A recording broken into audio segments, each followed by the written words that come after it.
4 femmes qui se mettent ensemble, c'est fait. C'est un party.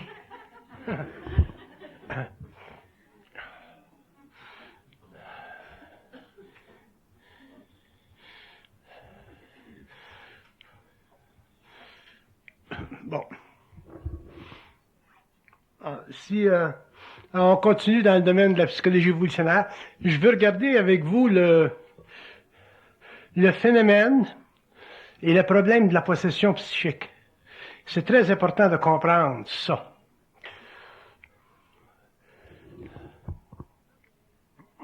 Quand un être humain vient en contact télépathique avec les plans subtils,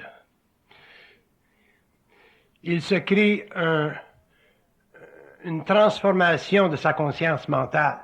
C'est inévitable. Que vous soyez fou ou que vous soyez intelligent, il se crée une transformation de la conscience mentale. Les gens qui sont aliénés, par exemple, qui vivent une possession à partir des plans astraux, comprennent pas ce qui se passe et en sont victimes.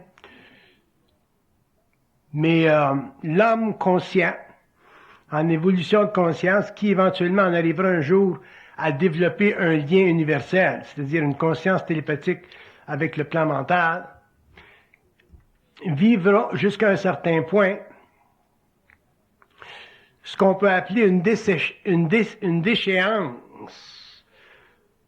de son égocentrisme, ou une déchéance ou une diminution de son égoïsme, ou une diminution de sa conscience personnelle,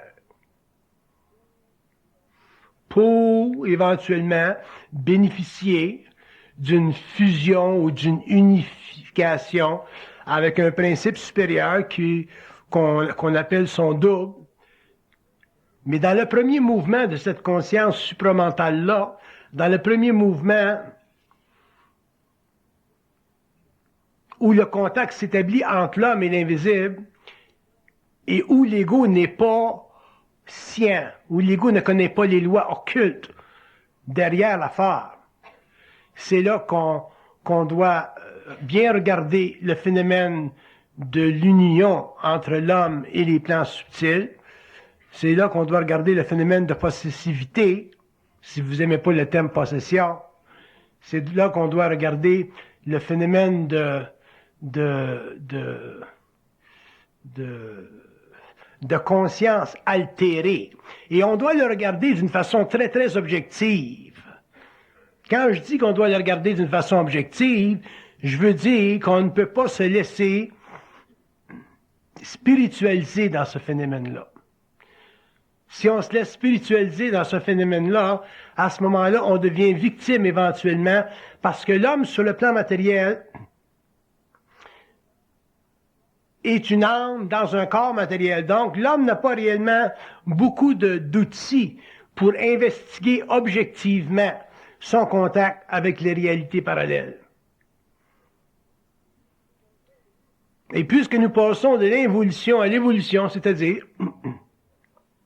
à une période dans le développement de la conscience humaine où l'homme prendra le contrôle éventuellement sur son rapport avec les forces occultes pour justement ne plus être piégé dans les subterfuges de la conscience planétaire de l'involution qui ont fait de l'être humain un être totalement ignorant des lois occultes et aussi totalement ignorant des forces de vie très puissantes qui existent derrière l'espace-temps matériel dans lequel lui évolue en tant qu'unité biologique.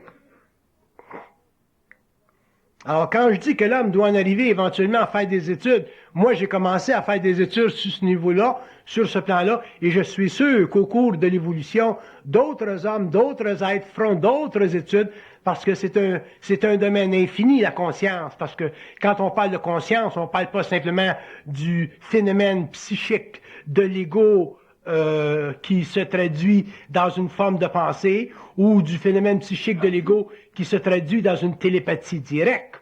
Quand on parle de conscience, on parle de contact intermondial, on parle de contact entre des mondes, entre des plans, on parle de contact entre des intelligences d'un certain niveau avec des intelligences d'un autre niveau. On parle de mondes à l'intérieur desquels les lois qui sont techniquement occultes à notre monde, occultées à notre monde, sont des lois très puissantes parce que elles fondent leur puissance, ou elles fondent leur préséance, ou elles fondent leur autorité, ou elles fondent leur domination sur le fait que nous, en tant qu'êtres inconscients, en tant qu'âme incarnée, n'avons pas de contrôle sur la gestion psychique de notre territoire mental.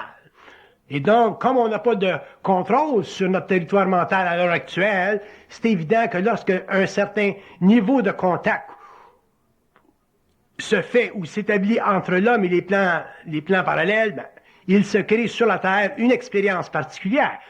Si on regarde les saints, si on regarde les mystiques, si on regarde les gens qui ont vécu contact avec les plans parallèles, comme le frère André, si on regarde le père Pio, on s'aperçoit que ces gens-là ont été victimes de forces occultes très profondes qui les ont soumis à des expériences psychologiques et psychiques très traumatiques, très traumatisantes. Et l'homme ou ces êtres-là, dans la condition d'infériorité psychique où ils se trouvaient, n'avaient pas le pouvoir psychologique de s'instruire eux-mêmes de ce qui se passait sur le plan occulte et en relation avec des mondes parallèles. Donc, ils ne connaissaient pas qu'ils étaient, ou ils ne reconnaissaient pas qu'ils étaient en fait des êtres possédés. Être possédé, ce n'est pas, dans mon vocabulaire, ce n'est pas un indicatif négatif de la relation entre un homme et le plan ou les plans parallèles. Quand un être vient en contact avec les plans parallèles, il vit une certaine possession. Possession veut dire une incapacité de faire une gestion réellement objective de sa relation avec les plans. Donc, pour moi, un être qui est très, très spiritualisé par un lien avec l'occulte, c'est un être possédé. Un type qui est fou et qui est contacté par l'astral aussi via une possession. Donc, tout contact avec les plans parallèles crée chez l'homme, tant qu'il n'a pas suffisamment de sciences occultes, autrement dit, de contrôle sur les plans occultes, l'homme vit une possession. Et c'est très important que l'être connaisse, comprenne les aspects de cette possessivité-là. Probablement qu'un jour, certaines personnes écriront sur ceci. Moi, peut-être que je le ferai si j'ai du temps. Mais c'est très important qu'on connaisse et qu'on comprenne objectivement la relation psychologique, psychique, mentale, supramentale et cosmique ou systémique avec des êtres qui appartiennent à des dimensions parallèles et qui ne sont pas, pour toutes sortes de raisons, nécessairement prêts à venir en contact visuel avec l'homme, c'est-à-dire à se matérialiser. Le phénomène de la possession, c'est un phénomène qui est très vieux sur la Terre. Les hommes, les initiés qui sont venus en contact avec des plans parallèles dans l'évolution ont été possédés. Tous les êtres qui ont parlé avec, qui ont entendu des voix, qui ont participé à la naissance d'une vie invisible et sa matérialisation sur le plan matériel ont été possédés. Donc la possession, c'est un terme mécanique, c'est un terme technique, c'est un terme normal pour indiquer que l'homme, lorsqu'il vient en contact avec des étrangers, et quand je parle d'étrangers, je veux dire toute forme étrange d'intelligence. Toute forme d'intelligence que vous ne pouvez pas expliquer. Toute forme d'intelligence que vous ne pouvez pas contrôler. Toute forme d'intelligence dont vous ne connaissez pas les lois occultes. Toute forme d'intelligence qui fondamentalement exerce contre l'homme pour des bonnes ou des pas bonnes raisons, ce que j'appelle le mensonge cosmique, c'est-à-dire le contrôle de l'information.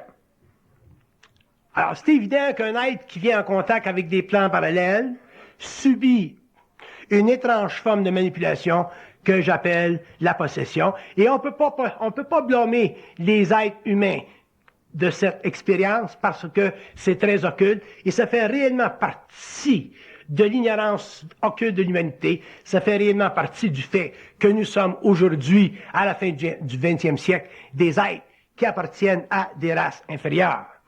Bon, une race inférieure, c'est quoi? Une race inférieure, c'est une race qui n'est pas capable de surmonter la division, la relativité, la différence psychique qui existe entre les intelligences, que ces intelligences-là soient du plan matériel, que ce soit des intelligences du plan mononciel, que ce soit des intelligences sur le plan astral ou sur le plan mental, ça n'a pas d'importance.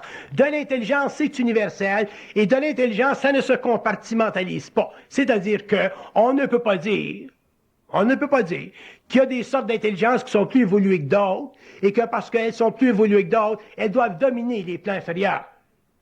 La seule raison pour laquelle cette situation existe, c'est parce que sur la Terre, nous n'avons jamais eu de science pouvant nous expliquer les lois occultes de l'intelligence, pouvant nous expliquer les lois occultes de la possession, et pouvant nous faire réaliser que la fondation même de l'évolution cosmique de l'homme sur une planète telle que la Terre, qui est une conscience expérimentale, est fondée sur le principe de la réorganisation du lien.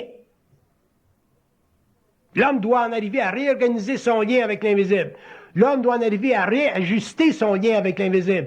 L'homme, en tant que radio, doit en arriver à réajuster la téléphonie avec l'invisible. L'homme doit en arriver éventuellement à prendre conscience que la nature de son intelligence, sur le plan matériel, est totalement faussée en ce qui concerne les lois occultes. Le seul plan où l'homme est réellement intelligent sur la Terre, dans le sens de objectivement intelligent, dans le sens qu'il y a une relation de 1 pour 1 entre lui et la matière, c'est dans la science matérielle. Dans la science matérielle, c'est l'homme qui est en contrôle. Un scientiste qui est dans un laboratoire, c'est lui qui est en contrôle. Un médecin qui est à l'hôpital, c'est lui qui est en contrôle.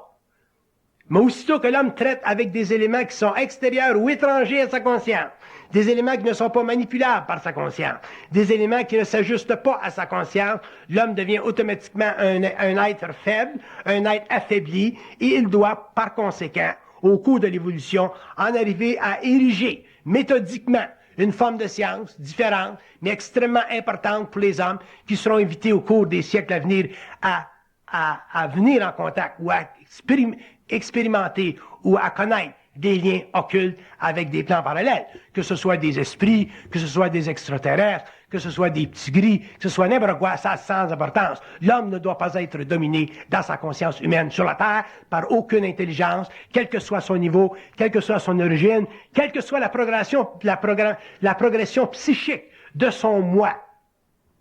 L'homme doit être un être totalement libre.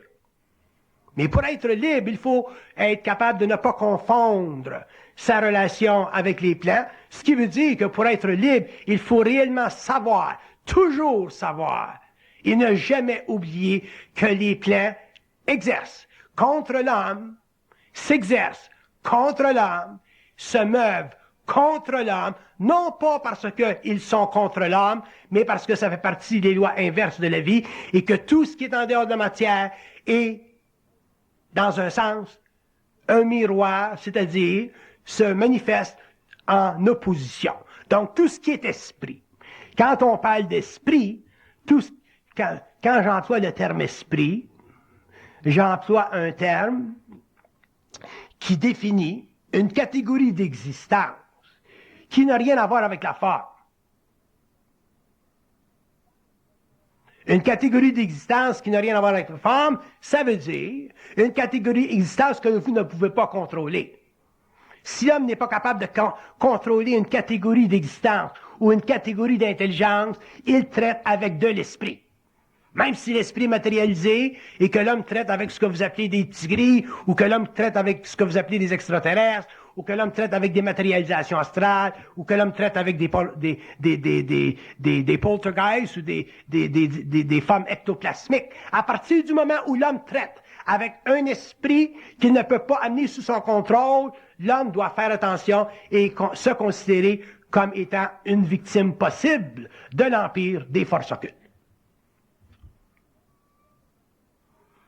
Donc, c'est très important pour l'être humain, surtout aujourd'hui, surtout dans un temps où on commence à s'intéresser, à chercher dans des domaines qui sont particuliers, dans des domaines qui sont marginaux, dans des domaines aussi qui ne nous offrent pas la sécurité. Si vous allez à l'Église catholique vous offre de la sécurité. Dans l'Église, dans la religion, vous avez de la sécurité. Parce que dans la religion, vous avez des guides. Vous avez des garde-fous. Et ces garde-fous-là ont été établis depuis des siècles.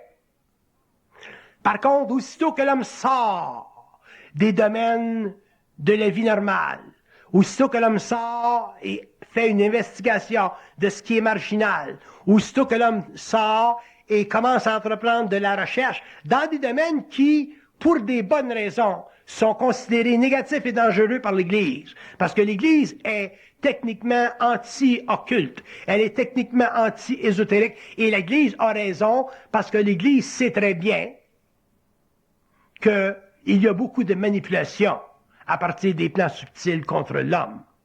Donc, dans sa doctrine, l'Église protège l'individu contre ces mondes-là, mais de l'autre côté, il y a des individus, et il y aura de plus en plus d'individus dans le monde qui voudront sortir des terrains protégés que les religions nous offrent pour éventuellement entrer dans des zones de conscience un petit peu plus avancées, un peu plus occultes, mais aussi beaucoup plus dangereuses pour l'esprit humain, tant que l'homme n'aura pas suffisamment formulé sa relation avec les plans et compris que aussitôt qu'il est en contact avec l'invisible, il est en voie de manipulation. Ce qui nous amène au fameux phénomène de la possessivité ou de la possession, qu'on doit comprendre. Mais on ne peut pas comprendre la possession d'une manière intellectuelle. Que vous soyez possédé par les forces de la lumière ou que vous soyez possédé par les forces obscures, c'est sans importance, c'est la même affaire. La seule différence, c'est qu'avec les forces de la lumière, un jour, vous pouvez vous en sortir, alors qu'avec les forces obscures, vous vous en sortirez pas. Mais c'est très important que l'homme comprenne qu'il n'y a pas de différence entre la possession astrale et la possession mentale. Il n'y en a pas de différence. Il y en a une à échéance. Il y en a une à long terme. Mais dans le gros de l'expérience, dans le phénomène, dans la période où l'homme va vivre la lutte, le contact, la télépathie, avec des niveaux d'intelligence qu'il ne peut pas adroitement encore identifier, l'homme doit faire très attention et se rappeler qu'il y a des êtres sur le plan matériel qui ont beaucoup d'expérience avec l'occulte et qui indiquent que l'homme doit toujours considérer qu'un contact avec l'invisible mène à une forme quelconque de possession, c'est-à-dire à une incapacité en tant qu'égaux de traiter de façon magistrale avec des forces qui sont déjà magistrales.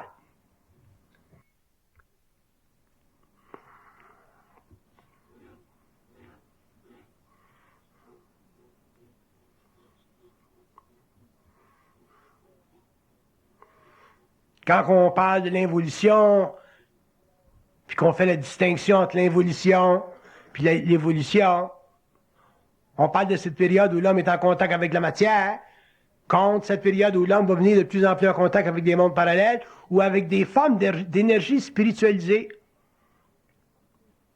Et quand l'homme vient en contact avec des formes d'énergie spiritualisée et qu'il n'est pas capable au niveau de son ego de ne pas être magnétisé par ces forces-là, à ce moment-là, on vit l'expérience de la possession. L'évolution de la psychologie humaine est très primitive. L'évolution de la psychologie humaine ira très loin. Ce qu'on saura demain, dans 50 ans, 100 ans, de la nature du psychisme humain, ce sera révolutionnaire comparativement à ce qu'on sait aujourd'hui. De la même façon, ce qu'on sait aujourd'hui est révolutionnaire comparativement à ce qu'on savait il y a 3, 4, 5, 600 ans. L'évolution au niveau du psychisme humain continue et continuera, et l'homme en arrivera finalement à réaliser qu'à partir du moment où il entre dans une porte, où il entre dans un niveau de conscience, où il entre dans une zone de conscience, il se crée en lui des métamorphoses, il se crée en lui des changements de vibration. Ces corps subtils dont il n'est pas conscient, ces corps subtils, le mental, le corps astral, le corps moroncien, ces corps se mettent en vibration et éventuellement ces corps-là deviennent extrêmement sensibles à des énergies. Et ces énergies-là sont utilisées par des entités dans les mondes parallèles, dépendant à quel niveau d'évolution l'homme est rendu. Ce qui va déterminer avec qui vous êtes en contact dans l'invisible, que vous en soyez conscient ou non, parce que tout le monde est en contact avec l'invisible, c'est votre niveau d'évolution. Il est évident que si vous êtes un être très, très évolué, vous ne serez pas en contact avec des entités astrales. Si vous êtes un être moins évolué, vous serez en contact avec des entités astrales. Et qui c'est qui détermine ça? C'est votre niveau d'évolution. Votre travail ou le travail de l'homme par rapport à ceci, ça fait partie de l'évolution de sa conscience. Et qu'est-ce que c'est de la conscience? C'est la capacité individuelle d'évaluer son lien avec l'invisible. C'est ça de la conscience.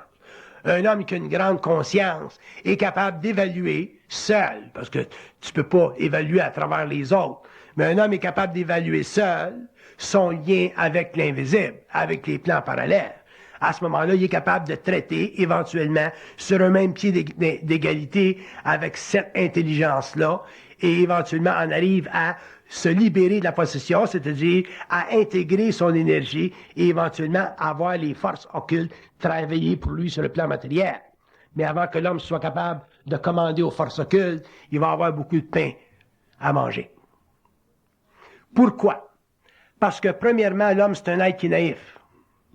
Puis on est bien plus naïf qu'on pense. Vous êtes bien plus naïf que vous pensez. Vous pensez que vous êtes intelligent. Vous pensez que vous êtes smart. Vous pensez que vous en savez. Mais je peux vous dire, vous savez rien. Fait qu'à partir du moment où l'homme comprendra qu'il sait rien, là, il commencera à savoir quelque chose. Mais si vous pensez que vous savez quelque chose, vous êtes réellement mûr pour la possession.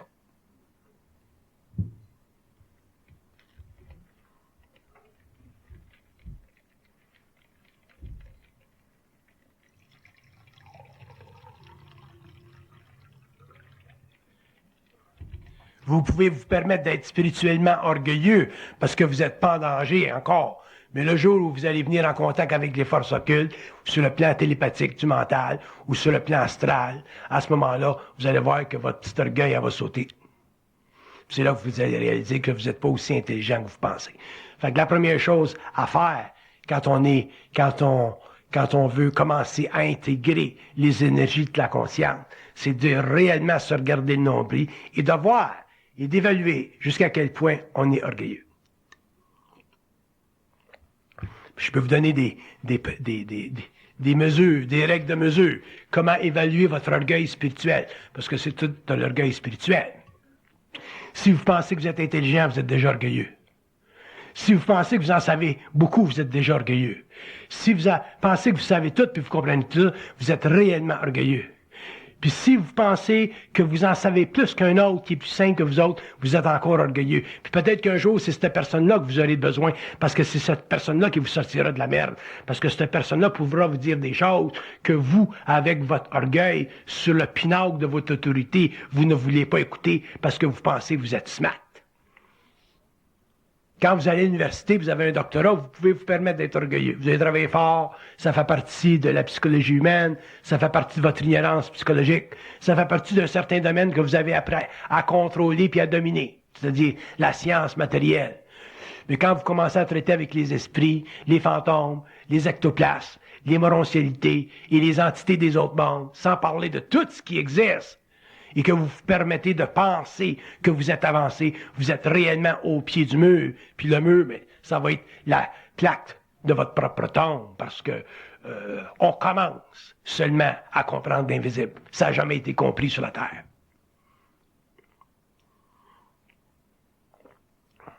C'est pas parce que vous avez taponné, vous avez lu des livres occultes, puis vous avez taponné dans des machines de magie blanche ou de magie noire, que vous connaissez les lois occultes. Vous allez connaître les lois occultes quand vous allez détruire le pouvoir des forces occultes sur votre conscience personnelle. C'est-à-dire quand vous serez totalement à l'abri de la possession. Là, à ce moment-là, on pourrait dire que vous êtes des êtres qui commencent à être formés. Puis vous serez formés par vous-même, parce qu'il n'y a personne qui va vous former à ce niveau-là. Alors, la première chose à réaliser pour l'élimination, le contrôle de la possession, c'est que vous ne pouvez pas être intelligent tout seul. Puis rappelez-vous-les, ces principes-là, je vous les dis pas pour rien, écrivez-vous-les dans le front. Vous ne pouvez pas être intelligent tout seul. La journée où vous penserez que vous pouvez être intelligent tout seul, parce que vous avez un contact avec les autres clans, vous serez fait à l'os. Moi, je suis un initié, je suis en fusion depuis 69. Puis c'est ma femme qui m'a amené à intégrer mon énergie. C'est pas eux autres qui vont te le dire. C'est pas eux autres qui vont dire, ben Bernard, il faut que tu fasses ça pour intégrer ton énergie. Fait que c'est ma femme, ma petite femme simple, là, qui a l'air simple, qui m'a amené à intégrer mon énergie. L'homme ne peut pas être intelligent seul. Puis, c'est probablement le plus grand principe de conscience en évolution que je peux vous donner pour l'avenir si vous voulez en arriver un jour à réellement exercer votre droit sur les forces occultes, c'est-à-dire sur les présences qui cohabitent avec vous dans des mondes que vous ne connaissez pas encore, mais qui sont en contact avec vous le jour ou la nuit. Pourquoi vous ne pouvez pas être intelligent seul? Parce que quand l'homme vient en contact avec les plans occultes, il se crée une sorte d'osmose. Il se crée une sorte de lien. Il se crée une sorte de confrérie. Il se crée une sorte de tendance à croire. Il se crée une sorte de tendance à épouser. On a tendance à épouser l'occulte. Parce que l'occulte, une fois qu'on le comprend, ça répond à toutes nos questions de vie. Un homme qui a une conscience occulte, avertie, très développée, n'a plus de problème psychologique sur la Terre. Il fait réellement partie des immortels, dans ce sens que sa conscience, une fois libérée du corps matériel, ne retourne plus au monde astral. Alors, un être qui est en évolution de conscience et qui traite avec les plans subtils doit s'allier sur la terre. Et le meilleur allié de l'homme, c'est l'homme. C'est pas un esprit. Le meilleur allié de l'homme, c'est l'homme. Fait que si votre mari ou votre femme ou votre chum vous voit faire des conneries, puis elle vous dit, bon, tu fais une connerie, là, tu te prends au sérieux, là, vous êtes mieux d'écouter, parce que ce sont ces gens-là, pour le moment, qui ont la meilleure vision de vous autres. Vous ne vous voyez pas encore parce que vous êtes en état de possession. Un être possédé ne se voit pas. Il n'a pas intégré son énergie encore. C'est ça de la possession. C'est le manque d'intégration de notre énergie. Mais quelqu'un peut te voir. Quelqu'un veut dire, bon, mais là, c'est con ce que tu fais, là. Tu es en train de te faire prendre, là. Alors, votre rôle, votre sécurité, dans un sens, c'est d'écouter ces gens-là autour de vous qui ne vous veulent pas du mal, qui ne vous veulent que du bien et qui voient des choses chez vous que vous ne voyez pas encore. Un jour, vous serez capable de voir vos folies tout seul. Vous n'aurez plus besoin de personne pour vous le dire. Mais pour le moment, vous n'êtes pas équipé, vous avez besoin de l'art. Et votre meilleur aide, votre meilleur support, votre meilleur ami aujourd'hui sur la Terre, c'est l'être humain. Pas les forces occultes.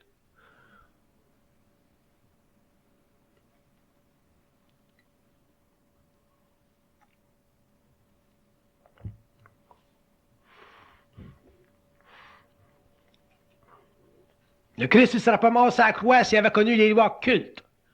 Il a dit, mangez donc de la marde, vous autres.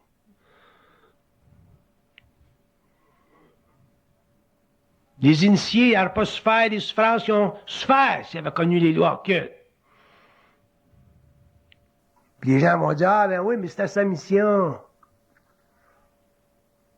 Tu devrais demander ça au gars quand il est cloué sur la croix, comment est-ce qu'il l'aime, sa mission. C'est beau, ça, 2000 ans plus tard, parler de la mission, mais le gars qui est sur la croix, ou le gars qui est dans le cachot, ou le gars qui se fait couper la tête comme Jean-Baptiste, demandera comment est-ce que c'est intéressant, la mission.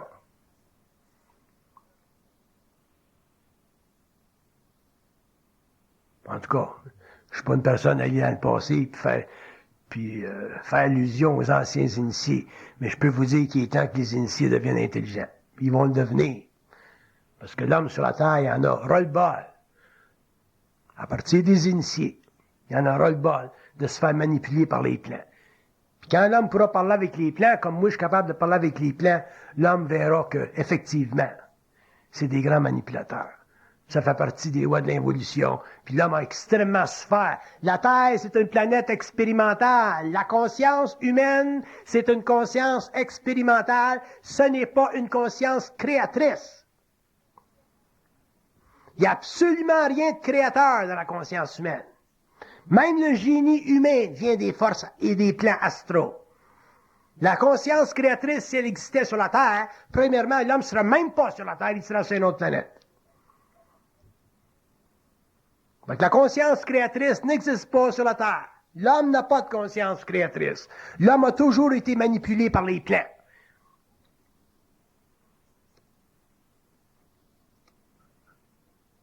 C'est à partir du moment où l'homme va passer de l'involution à l'évolution que l'homme va finalement fracturer son lien avec les plans et que l'homme va mettre derrière lui la conscience spirituelle de l'évolution qui a servi à la victimisation de son ego et au développement du pouvoir temporel des religions sur la terre pour finalement en arriver à une conscience créatrice, c'est-à-dire à une maîtrise occulte de sa conscience universelle systémique. Qu'il soit sur le plan matériel, qu'il soit sur le plan morontiel, ça n'a pas d'importance. Un être conscient, il est conscient partout, tout le temps.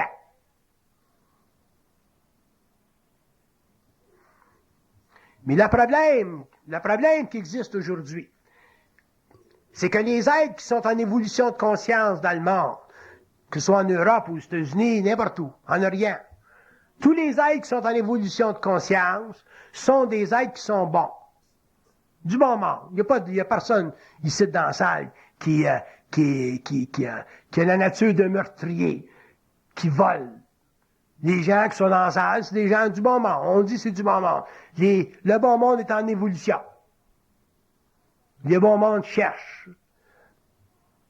Le problème avec le bon monde, c'est que le bon monde, c'est pas intelligent. C'est ça le problème du bon monde. Du bon monde, c'est pas intelligent. Ça ne l'a jamais été. La mafia, c'est intelligent. Le pouvoir, c'est intelligent. Les jeunes qui runnent, c'est intelligent. Les milliardaires, c'est intelligent. Eux autres sont intelligents. Eux autres savent ce qu'ils s'en vont, puis eux autres qui runnent leur show. Ils n'ont pas de problème de survie, eux autres, sur le plan matériel. Il y en a des millions en Suisse. Tout marche. C'est eux autres qui ont un yacht. Il n'y a personne dans la salle qui a un yacht de 350 000 $, là. Je suis sûr qu'il n'y en a pas. Ou puis s'il y en a un, c'est parce que ça appartient à un de ses chums qui est dans la mafia. Eux autres, ils en ont des yachts. Mais nous autres, on n'a rien, Chris. On est obligé de prendre le métro. Puis encore. Mais on est du bon monde. On est tous des Snoopy. On est toute une crise de gang de Snoopy. Fait que j'ai rien qu'on soit des Snoopy. Ça me dérange pas qu'on soit des Snoopy. Mais il faut qu'on se devienne des Snoopy intelligents. Puis pour être un Snoopy intelligent, you gotta start snooping around. You gotta start looking around. You gotta start feeling around, knowing around, seeing what's around. Savoir qu'est-ce que c'est qui se passe réellement en arrière des plans subtils de la vie qui n'intéressent pas pour le moment la mafia ou les gens qui sont au pouvoir, mais qui intéressent simplement les gens qui sont de bonne conscience, puis qui sont en ferveur d'évolution, qui veulent évoluer.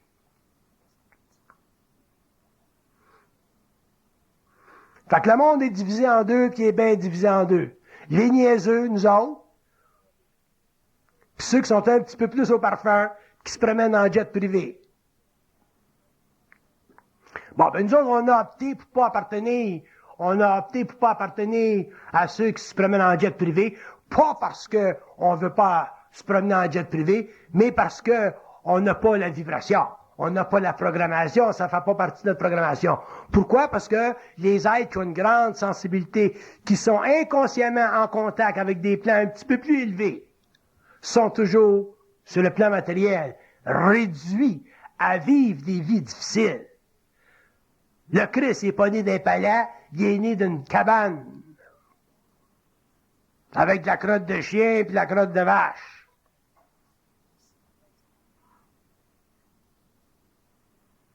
C'est lui qui aurait dû être né dans un palais. C'est lui qui aurait dû être né dans le parade d'Hérode. Non. Nous autres, on vient au monde à Saint-Henri, sacrément. On vient pas au monde à Westmount.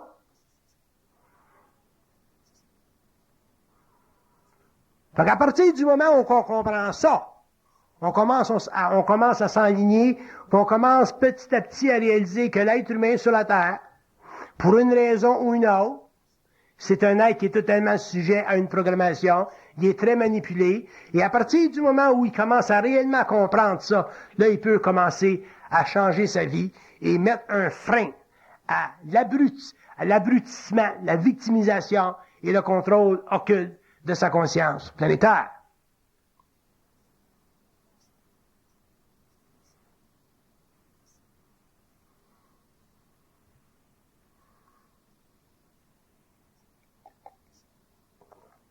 Je suis tanné d'entendre le monde, ou les églises, ou les religions dire, bah, ben, c'est la volonté de Dieu. Tabarnak, qui se mettent chez nous, moi, qui m'apparaissent chez nous, puis je vais y casser les orteils. J'en ai plein de cul de me faire dire, comme les Haïtiens disent, si Dieu voulait.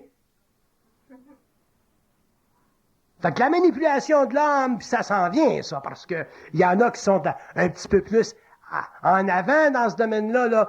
Mais la manipulation de l'homme, la conscience de l'homme, les lois de l'homme, les lois occultes de l'homme, la création de l'homme, d'où vient l'homme, qu'est-ce qui a créé l'homme? Le savez-vous qui c'est qui a créé l'homme? Ça vient d'où, l'homme? L'homme vient-tu du Cro-Magnon? L'homme vient-tu de l'homme de Pékin? L'homme vient-tu d'Australopithècène? L'homme vient d'où? Ou l'homme vient-tu d'une mutation au niveau du corps morontiel? Quand tu commences à voir des ovnis qui se promènent un peu partout dans la ville de Montréal, qui apparaissent, qui disparaissent, qui te prennent quelqu'un, qui t'envoie un rayon, qui rentre dans leur cabane, puis qui te le dépose quelque part dans le champ, tu t'imagines si tu retournes 3, 4, 5, 10, 15, 40, 50, 60, 160 000 ans en arrière, que la même crise de gang, quand ils sont venus, c'était facile pour eux autres de zapper un moineau, de zapper un Cro-Magnon, de zapper un Néandertal, de zapper un Pékinésis, puis de zapper n'importe qui chose. Puis changer son taux vibratoire, puis automatiquement ouvrir le canal astral pour qu'un âme se dépose dans un corps animalisé pour créer finalement le chaînon manquant qu'on appelle l'âme. En différentes couleurs, jaune, noir, blanc, whatever it is. Fait qu'il va falloir qu'on se trouve des lumières un jour, mais c'est long. Et vous allez dire, mais pourquoi est-ce que c'est si long? Comment on est rendu à la science aujourd'hui? On est rendu au 20e siècle aujourd'hui. Tout le monde parle des ovnis aujourd'hui. Il y a Richard Glenn qui se casse le dos depuis des années pour parler des ovnis. Bourbeau, tout le monde dans le monde qui parle des ovnis. Puis comment ça se fait qu'on n'a pas de contrôle? Nobody knows what's going on. Les Américains, le projet du Nouveau-Mexique, Area 51, de tout ce qui est gardé par les gouvernements. Comment ça se fait qu'on sait tant de choses puis qu'on sait rien? C'est-tu notre faute? Non. C'est pas de notre faute, c'est parce qu'on fait face à des technologies qui ne sont pas sous le contrôle des lois de notre spatio-temporalité. Quand une machine arrive, se présente d'un écran de radar puis disparaît, c'est pas normal selon les lois de notre science à nous autres. Quand un avion sur un écran de radar est là, t'avouez, elle reste là, à moins qu'elle tombe à terre. Puis encore, il y a un bip.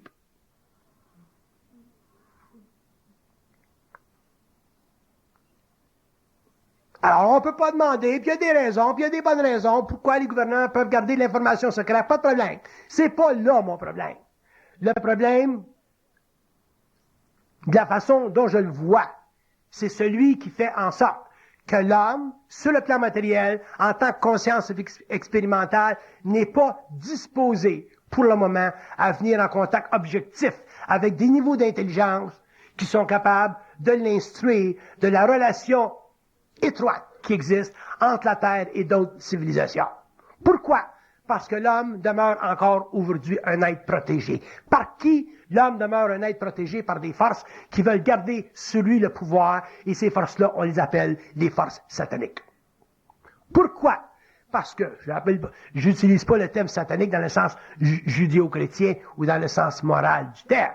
Pour moi, satanique veut dire des forces qui travaillent, instruisent l'homme à travers le corridor astral de sa conscience psychique pour lui permettre en tant qu'être inconscient de demeurer dans l'emprise des forces de la mort pour qu'après son existence sur le plan matériel, il puisse retourner en conscience astrale au lieu de retourner en conscience morontielle. Parce que si l'homme retournait en conscience morontielle, ceci veut dire qu'éventuellement, il n'y aurait plus de population sur la Terre et éventuellement, n'ayant plus de population sur la Terre, il n'y aurait plus de contrôle astral sur la Terre. Donc, les forces qu'on appelle sataniques seraient obligées de se chercher dans la galaxie locale une autre planète qui deviendrait pour eux une source de proie, une source de vie, une source d'illusion, une source de développement et une source de domination. C'est ça qu'il faut comprendre. C'est ça que l'homme un jour devra comprendre. Mais il devra le comprendre par lui-même. Il faudra qu'il le comprenne par lui-même, parce que l'homme ne peut pas se permettre de croire quoi que ce soit aujourd'hui. Vous ne pouvez pas vous permettre de croire ce que je vous dis. Parce que si vous croyez ce que je vous dis, vous vous assujettissez encore à une forme de conscience qui automatiquement va vous dominer parce que vous allez utiliser des plans de conscience mentale qui vont réfléchir ce que je vous dis et automatiquement ça va vous mettre en branle sur le plan psychologique de sorte que vous allez penser à ça, vous allez visionner ça et automatiquement vous allez vous créer des tensions parce que vous n'arriverez jamais à comprendre le réel en y pensant. Donc, il ne s'agit pas pour vous autres de croire ce que je vous dis. Il s'agit simplement de vous asseoir, d'écouter, puis si ça fait votre affaire, de rester là, puis si vous n'aimez pas ça, de crisser votre camp. Ça, c'est la liberté que l'homme doit avoir par rapport à n'importe qui parle. Que ce soit moi ou que ce soit d'autres invités d'honneur qui viennent d'autres plans.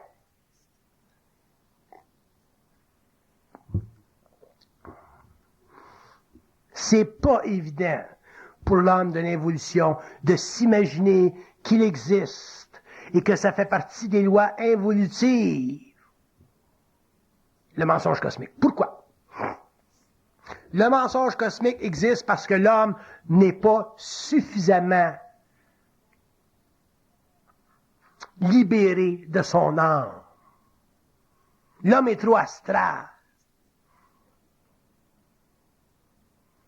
Et comme l'homme n'est pas suffisamment libéré de sa mémoire, l'homme ne peut pas bénéficier directement de l'information, je veux dire de l'information objective, de l'information qui n'est pas truquée. Parce que si l'homme bénéficiait de l'information à partir des plans, avec l'âme qu'il a, c'est-à-dire avec la mémoire qu'il a, donc la personnalité qu'il a, automatiquement, il chercherait le pouvoir malgré lui-même. J'ai été témoin pendant toutes mes années dans le public, en contact avec bien des gens, beaucoup de personnes. Et je me suis toujours aperçu que le point faible, le talon d'Achille de l'être humain, c'est le pouvoir. C'est même pas la sexualité. Sexualité, c'est malgré toi. It's too good to be true. Mais le pouvoir, c'est au-dessus de toi.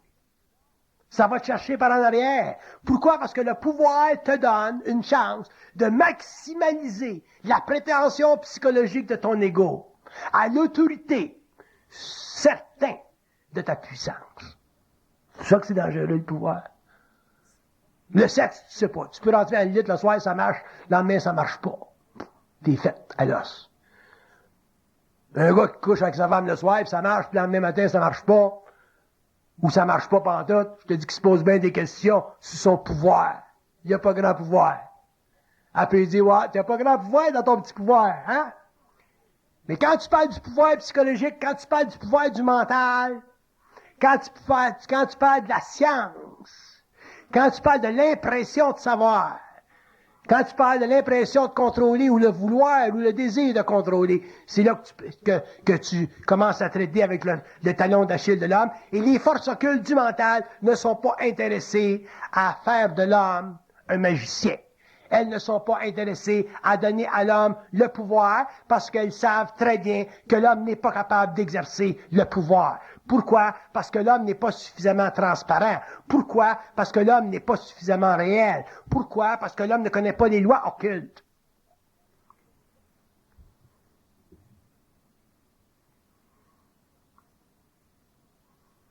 Quand vous traitez avec le pouvoir sur le plan psychologique, vous traitez avec une diminution ou un agrandissement de votre ego, de votre personnalité.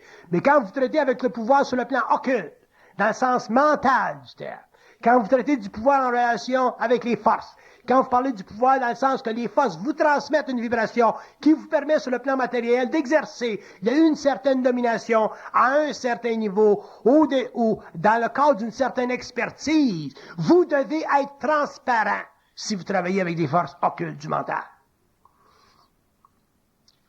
Mais l'homme ne peut pas devenir transparent parce qu'il veut devenir transparent. Il faut que la transparence soit développée. Autrement dit, il faut que ses vitres soient lavées. Puis Puis ça prend du temps. Ça prend beaucoup de Windex pour laver les vides de l'âme, parce qu'ils sont très, très encrassés. Puis pourquoi ils sont très encrassés? Parce que l'homme a vécu pendant des siècles dans la mémoire de la race. L'homme a vécu pendant des siècles dans l'impuissance. L'homme a vécu pendant des siècles sans la vision morontielle des êtres avec lesquels il peut être en communication directe. L'homme a vécu pendant des siècles dans la totale ignorance qu'il existe dans l'invisible des mondes très développés qui gouvernent, qui créent, qui instruisent, qui contrôlent, qui dominent, dépendant des mondes auxquels on s'adresse.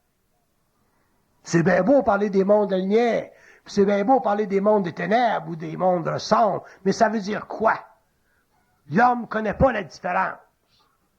Il y a simplement deux mots à l'extrême qui définissent à l'extrême ces régions-là des mondes parallèles. C'est Satan et les forces de la lumière. Ou Lucifer et Michel Archange. On est tout adeptes, là, à un petit peu de vocabulaire. Des fois, on parle de Gabriel. Mais ça veut rien dire, ces mots-là. Parce que les termes sont simplement des façons de penser, c'est-à-dire des manières de manipuler émotivement le sens spirituel de la conscience humaine. Quand l'homme saura qu'est-ce que c'est réellement Lucifer, puis quand l'homme saura qu'est-ce que c'est réellement Gabriel, puis comment est-ce qu'il s'appelle l'autre, Michel Archange, l'homme saura réellement comment sont structurées dans les mondes parallèles les civilisations qui ont donné naissance à la forme humaine, qui ont donné naissance à l'esprit de l'homme, qui ont donné naissance à l'âme de l'homme. Ça vient d'où, l'âme? Ça n'a pas été produit par Hershey's, l'âme. Ça vient de quelque part, l'âme. C'est une énergie. Ça a une dynamique. Ça a une origine. Ça a une identité. Ça a un numéro. Ça a une valeur. Ça a une limite. C'est pas éternel. Ça se détruit. Ça se dématérialise dans d'autres mondes, l'âme.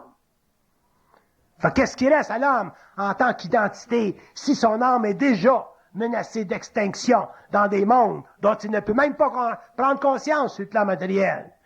C'est le contact entre ce qu'on appelle l'âme et l'esprit, c'est la fusion, et c'est ça l'évolution.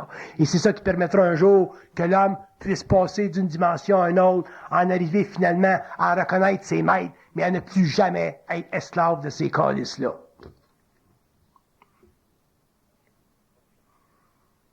Il y a quelque chose que j'aime des dictateurs, des dictatures. Il y a quelque chose que j'aime des êtres machiavéliques. Il y a quelque chose que j'aime des êtres qu'on considère pas bons sur la terre. C'est que sont assez ticrasses. Sont assez ticrasses pour dire à ceux qui sont autour d'eux autres, mangez donc de la merde.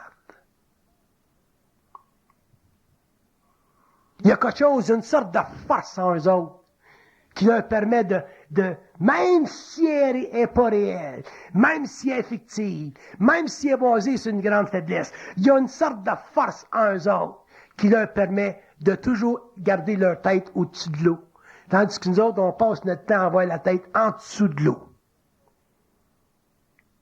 Puis un jour, il va falloir que l'homme en évolution de conscience, l'homme sensible, l'homme grand, l'homme qui tue pas, l'homme qui vole pas, l'homme qui viole pas, l'homme qui a une belle conscience, en arrive un petit peu à vivre la même sorte de transmutation de son être, qui en arrive un jour à exprimer une sorte de volonté intransigeante, puissante, mais lumineuse contre les forces occultes. Pas contre l'âme, contre les forces occultes. Ce que je reproche aux dictateurs, c'est que ce sont les hommes qui les abrutissent. Alors qu'un jour, l'âme, ce sont les forces occultes qui l'abrutiront. Des forces astrales du monde de la mort. L'homme sera capable de parler aux entités dans la mort, leur dire, leur parler, leur expliquer qu'est-ce qu'ils font là, pourquoi est-ce qu'ils sont là, puis savoir où est-ce qu'ils sont là. L'homme saura parfaitement, comprendra parfaitement la configuration du monde astral, même s'il est dans son corps matériel. Mais ça va se faire comment? Ça va se faire quand l'homme va commencer finalement à se libérer libéré lui-même de sa naïveté. Ce que je reproche le plus à l'être humain sur la terre, c'est la naïveté. La naïveté, ça veut dire quoi? La naïveté, je vais vous en donner là, des définitions bien rapides, là, parce que je peux vous en donner pendant 15 jours. La naïveté, c'est penser que ce que vous recevez dans votre tête, c'est ça. La naïveté, c'est de penser que ce que vous recevez dans votre tête, c'est pour éventuellement vous démontrer que la réalité, c'est ça. La naïveté, c'est pour imprimer dans votre conscience l'impression que ce que vous recevez dans votre tête, c'est ça. La naïveté, c'est toute forme de manipulation de votre psychisme qui est basée sur la nature involutive de votre corps émotionnel et de votre incapacité de briser les archives, ce qui garde les archives, ce qui empêche que la communication passe des forces ou des plans vers l'âme. Tout ce qui empêche l'information, c'est de la désinformation. De la naïveté, c'est l'impression qu'on a de ne pas savoir. De la naïveté, c'est l'impression qu'on a de savoir. Là, vous allez dire, bien, ça se situe où? Ça se situe simplement dans notre pouvoir en tant qu'être conscient de toujours fracturer la forme. Un être conscient fracture la forme. Un être conscient n'est jamais intéressé à la vérité. Si vous vous intéressez à la vérité, à un niveau ou à un autre, un jour, vous vous ferez piéger par la naïveté et un jour, vous deviendrez automatiquement des êtres qui seront manipulés, qui seront victimes d'une forme quelconque de possession, même si cette possession-là est élevée. Il y a des êtres qui ont trop souffert sur la terre pour ne pas comprendre ceci. Je vous le dis, puis moi j'en suis un.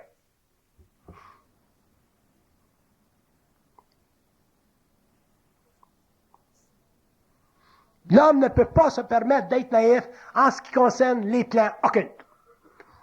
Et le début de la rupture avec la domination et le mensonge cosmique, donc techniquement avec la possession du corps mental, c'est la capacité chez l'homme de toujours pouvoir renier ce qu'il pense. Là, vous allez dire, ben oui, mais si on renie ce qu'on pense, il nous reste quoi? Il vous reste simplement une chose, le seul outil que l'homme aura demain pour façonner et faire descendre sur la terre les archives, pour façonner la conscience humaine, pour façonner les lois que l'homme doit comprendre pour s'exécuter en tant qu'être conscient, c'est sa capacité de briser la forme, et ceci, c'est contenu seulement dans la vibration.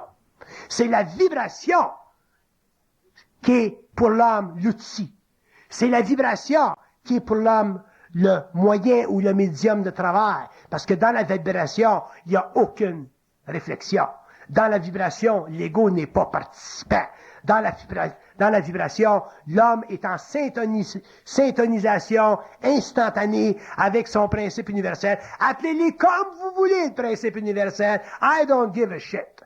Mais le principe universel, l'affaire en arrière, l'affaire en haut, l'affaire qui connecte réellement avec son humanité ici, c'est à travers la vibration. Et c'est ça éventuellement qui permettra à l'homme de réaliser qu'il a accès à beaucoup d'informations dans la mesure où il est capable de manipuler le courant qui passe de l'Hydro-Québec quand ça part de la baie James et qui descend à Montréal sans que les fils brûlent. Tout est dans la vibration. Si vous faites prendre en vérité, vous allez être fait à l'os. Regardez l'histoire des sectes, regardez l'histoire des religions, regardez l'histoire des philosophies, regardez l'histoire de la connaissance humaine, regardez l'histoire de l'homme, regardez la conscience de l'homme, et vous allez voir que l'homme est constamment en voie d'épuration, en voie d'expérience, et demeure après des siècles et des siècles aussi sans dessein qu'il était avant.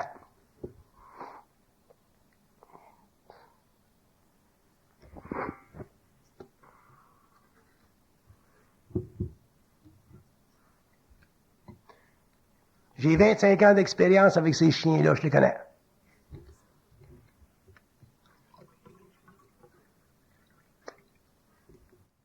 Les êtres de lumière. Moi, le cul. Les êtres de lumière. Bon, vous autres. Les êtres de lumière. Des guides spirituels, puis des... En tout cas, on est du stock. On fait dur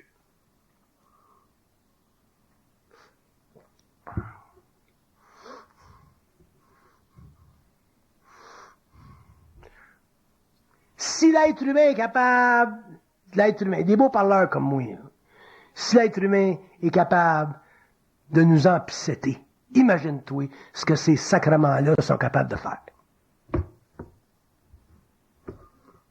Je me prends comme exemple. Je me mets à la table d'exécution.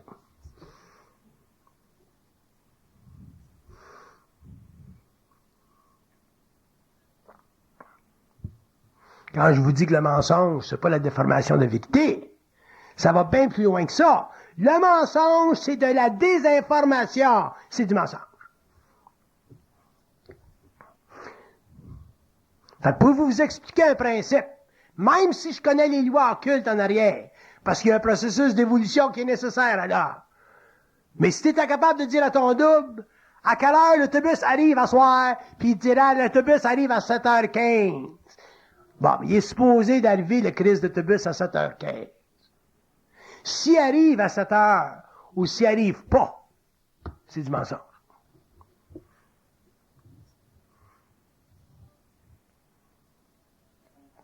Quand vous serez en mesure de tester jusqu'à quel point vous savez de l'information objective, vous allez voir jusqu'à quel point les clans ont toujours été mensongers envers l'homme. Demandez-vous pas pourquoi, sur la Terre aujourd'hui, en 1995, on croit encore au petit Jésus.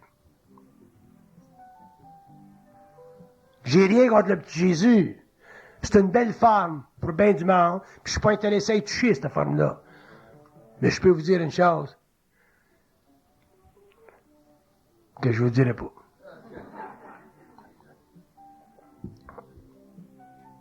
C'est quoi cette musique-là? Hein? Ah, elle achève-tu, elle achève pas? Elle est bien longue, la musique. Qu'est-ce que je fais, là? Je continue à parler? Une minute? Je vais parler de toi dans une minute. Écoute bien ça. Écoute bien ça. Ah, et tu commences à te sentir un petit peu mieux dans ta peau, hein? Ah, c'est bon. T'es moins gêné qu'avant, hein? C'est bon. Ça menait des contrôles astro, hein? C'est ça. Fait que tu commences à être intelligent. Bien content pour toi. J'ai-tu fini, là? 50 secondes? Bon, j'arrête pareil.